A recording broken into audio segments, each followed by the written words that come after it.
आज़ादी की लड़ाई में इतिहास के पन्नों में ऐसे अनेकों नाम हैं जो कहीं ना कहीं खो गए हैं और जिनका की जो रोल है वो बहुत ज़्यादा अहम था हमारी आज़ादी की लड़ाई में।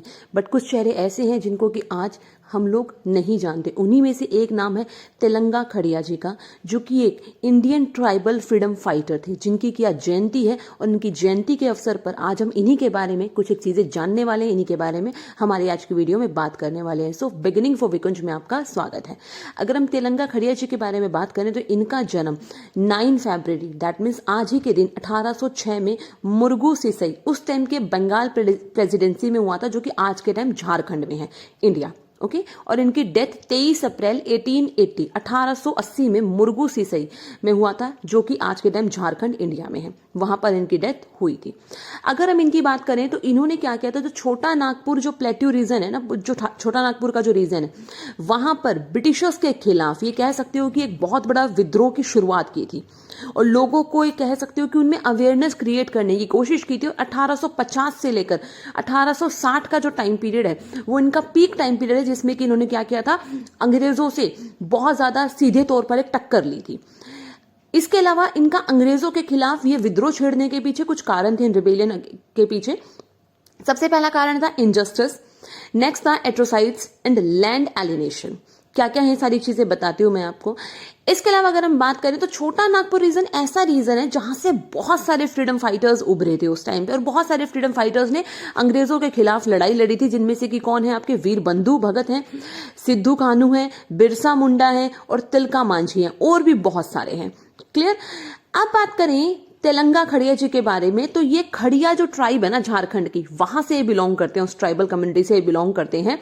और इनका सीधा सा मतलब क्या था, एक तरीके से दैट मीन्स ये सीधे एक तरीके से बचपन से ही इनके जो थॉट्स थे वो बहुत ज्यादा रेवोल्यूशनरी थॉट्स थे, और इनका जो दिमाग है बहुत ज्यादा शार्प माइंडेड थे ये, और सोशल एक्टिविटीज में अपने आप को इन्वॉल्व करते थे।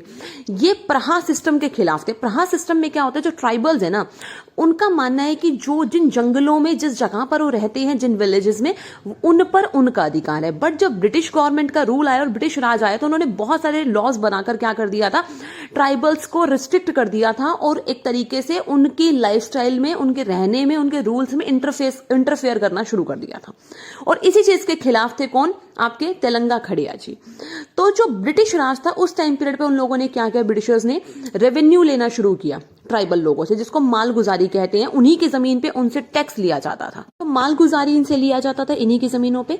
अगर कोई जो ट्राइबल है वो ये मालगुजारी दैट मीन्स की जो लैंड रेवेन्यू है पे करने में फेल हो जाता था, तो उनकी खुद की जमीनें क्या हो जाती थी, जो जमींदार थे या जो ब्रिटिशर्स थे उनके पास चली जाती थी, उनके हाथों में चली जाती थी। दैट मीन्स उन लोगों को, उन ट्राइबल लोगों को अपनी ही जमीन छोड़नी पड़ जाती थी फोर्सफुली। क्या एक तरीके से उनको एज अ लेबरर उन्हीं जमीनों पर, जो उनकी अपनी खुद की जमीनें थी, उन जमीनों पर जाकर एज अ लेबरर काम करना पड़ता था।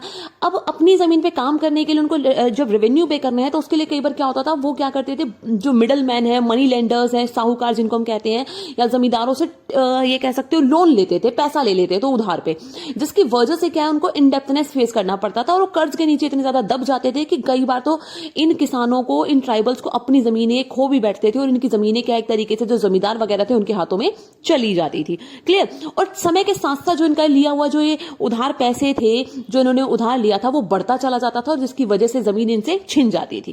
क्लियर। तो इन्हीं चीजों के खिलाफ जो तेलंगा खड़िया जी हैं, उन्होंने क्या किया, अपना जो विद्रोह है, उस मींस कि उनका जो विद्रोह है उसको किसके खिलाफ था, ब्रिटिशर्स के खिलाफ था, और जो मिडल मैन्स है, चाहे वो जमींदार हो, साहूकार हो, उन सबके खिलाफ उनका ये विद्रोह था। जो भी ब्रिटिशर्स की हेल्प कर रहे थे उन सबके खिलाफ। तो अपने इस विद्रोह के लिए उन्होंने क्या किया, लोगों को इकट्ठा किया, उनमें अवेयरनेस स्प्रेड करनी शुरू की, जिसको कि लेकर उन्होंने एक जूरी पंचायत बनाई थी गांव में। जूरी पंचायत बनाने के पीछे पर्पस क्या था, कि वो ब्रिटिशर्स की बनाई हुई चीजों को नहीं चाहते थे फॉलो करना, उन्होंने ब्रिटिशर्स के पैरेलली अपना खुद का एक सेल्फ गवर्निंग सिस्टम बनाया।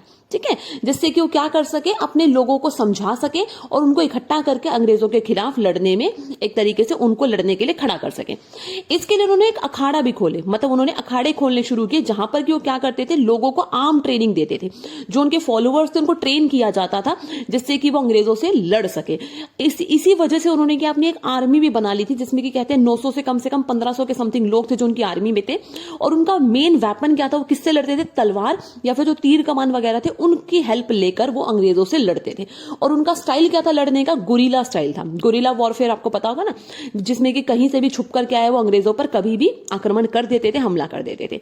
तो इस तरीके से क्या है, धीरे धीरे क्या है, जो ब्रिटिशर, जो उनके फॉलोअर्स हैं और जो तेलंगा खड़िया जी खुद है, उन्होंने क्या है ब्रिटिशर्स पे, मिडल्समैन पे और जो भी ब्रिटिशर्स से जुड़ा हुआ था उन सब पर अटैक करना शुरू कर दिया। ब्रिटिशर्स के बनाए हुए बैंकों को, उनके जो खजाने थे, उन सारी जगह को लूटना शुरू किया। उनको लगा वहां से उनको पैसे मिल जाएंगे जिससे कि उनको अपने इस रेवोल्यूशन को आगे बढ़ाने में काफी ज्यादा हेल्प मिलेगी। और 1850 से 1860 के टाइम पीरियड वो था जिसमें कि जिनका जो आंदोलन था, इनका जो विद्रोह था वो बहुत ज्यादा पीक पे था। क्लियर। इसकी वजह से क्या है, वो क्या करते थे, लोगों को एक साथ ऑर्गेनाइज करने के लिए जूरी पंचायत में अपनी मीटिंग कंडक्ट करते थे। एक जगह पे वो मीटिंग करते थे और बाकी जगहों पे जो मैसेज है वो स्प्रेड आउट कर दिया जाता था। क्लियर। और ऐसा ही एक इंसिडेंट हुआ था जब वो क्या कर रहे थे, एक जूरी पंचायत को कंडक्ट कर रहे थे, दैट मीन उसको लीड कर रहे थे। और वहीं पर क्या है, लोहरदंगा में, ठीक है, उनको वहां पर क्या है अरेस्ट कर लिया जाता है, किसको, तेलंगा खड़िया जी को। और उनको कहां पे, लोहरदंगा में क्या है जेल में भेज दिया जाता है। उसके बाद उनको कैलकाटा जेल में भेज दिया जाता है और कैलकाटा जेल में उनको 18 साल तक के लिए रखा जाता है। 18 साल के बाद जब वो कैलकाटा जेल से बाहर आते हैं तब भी वो हार नहीं मानते, दोबारा से अपने फॉलोअर्स को इकट्ठा करते हैं, प्लान बनाते हैं, स्ट्रैटेजी बनाते हैं और अपने, ये समझ लीजिए, जो ग्रुप है, जो ऑर्गेनाइजेशन है, उसको और ज्यादा स्ट्रेंथन करने की कोशिश करते हैं। बट ये खबरें कहीं ना कहीं छुप नहीं पाती, दोबारा से ब्रिटिशर्स के कानों में पड़ जाती हैं ये खबरें। और 23 अप्रैल 1880 को, ये समझ लीजिए, जब वो सिसई अखाड़ा, जो उनके अखाड़ा उन्होंने बनाए थे ना, तो सिसई में जो अखाड़ा था वहां पर वो डेली प्रेयर कर रहे थे। जब वो आर्म ट्रेनिंग देते थे उससे पहले वो प्रेयर करते थे। उस टाइम पे ब्रिटिशर्स के एक एजेंट थे जिनका नाम था बोधन सिंह, उन्होंने उन पर गोली चला दी थी और उसी टाइम पीरियड पे उनकी वहां पर डेथ हो जाती है। बट उनकी कम्युनिटी के लोग उनकी जो बॉडी है वो ब्रिटिशर्स के हाथ नहीं लगने देते और उसको वो ले जाते हैं और उनको वो खुद जाकर दफन कर देते हैं। जहां पर उनकी बॉडी को दफन किया गया था, जो उनका ब्यूरल प्लेस है, उसको कहा जाता है तेलंगा तोपा टोंड, ठीक है, जिसका मतलब है ब्यूरल ग्राउंड ऑफ तेलंगा। ठीक है। आज के टाइम पे उन लोगों के लिए एक बहुत ज्यादा रिलीजियस, एक धार्मिक प्लेस है। लोग उस प्लेस पर, ये समझ लीजिए, हर साल वहां पे एक शहीद तेलंगा मेला भी ऑर्गेनाइज किया जाता है। और वहां पे जो लोग हैं या फिर जो फ्रीडम फाइटर्स थे, जो भी जो यंग जनरेशन थी, वो उनसे काफी ज्यादा मोटिवेटेड फील करती थी। तो हमारी आज की वीडियो उन्हीं के लिए डेडिकेटेड है, उन्हीं के लिए एक ट्रिब्यूट है। So thanks for watching and good luck student. अगर वीडियो अच्छी लगी हो तो लाइक करें, शेयर करें और चैनल को सब्सक्राइब करना ना भूलें।